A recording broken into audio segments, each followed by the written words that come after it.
18 வயசு கீழே அவங்களுக்கு. அப்ப தயவு செய்து இந்த படத்தை பாத்துறாதீங்க. அப்போ நான் இருக்கட்டுமா இல்ல போட்டுமா? அதே மீறி பாக்குறது உங்க தனிப்பட்ட விருப்பம். கதா தொடக்கத்திலேயே நம்ம கதாநாயகி காட்டுறாங்க. நம்ம கதாநாயகி பாத்தீங்கன்னா ஒரு 17 வயசு ஸ்கூல் படிக்கிற பொண்ணு. இப்ப அவங்க அப்பா அம்மா என்ன பண்றாங்க, ஸ்கூல் ஹாலிடேக்கு வந்து அவங்க பாட்டி வீட்டுக்கு கொண்டு போறாங்க.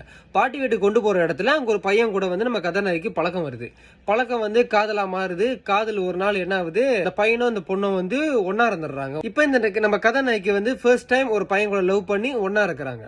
இப்போ ஹாலிடே முடிக்கிறதுக்கு முன்னாடியே அவங்க அப்பா அம்மா என்ன பண்ணிடுறாங்க, முக்கியமா வேலை இருக்குன்னு சொல்லிட்டு நம்ம கதாநாயகியை வந்து திருப்பி அவங்க இடத்துக்கே கொண்டு வந்துடுறாங்க. இப்ப கொண்டு வந்த கையோட நம்ம கதாநாயகி வந்து வழக்கம் போல ஸ்கூலுக்குலாம் போக ஆரம்பிச்சிடறாங்க. ஆனா இருந்தாலுமே நம்ம அந்த பையன் கூட ஒன்னா இருந்தது வந்து அவங்களுக்கு ஒரு ஏக்கமாயிருச்சு. இப்ப அந்த ஏக்கத்தினால நம்ம கதாநாயகி என்ன முடிவு எடுக்கிறாங்கன்னா, நம்ம ஏன் வந்து விபச்சாரம் தொழில் பண்ணக்கூடாது அப்படின்னு முடிவு எடுக்கிற நம்ம கதாநாயகி அவங்க போன் நம்பரை வந்து ஒரு சில இடத்துல ஒட்டி வச்சிடறாங்க.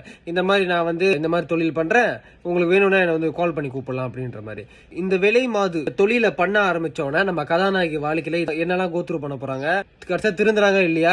இந்த யங் அண்ட் பியூட்டிஃபுல் இந்த படத்தோட மீதி கதை. இந்த ரிவ்யூ பிடிச்சிருந்தா இந்த வீடியோக்கு ஒரு லைக் கொடுத்துருங்க. அப்புறம் என்ன ஃபாலோ பண்ணிக்கோங்க. அப்பதான் மேலும் மேலும் வீடியோ நீங்க பார்க்க முடியும். நான் உங்கள் கிரேசி ஜி.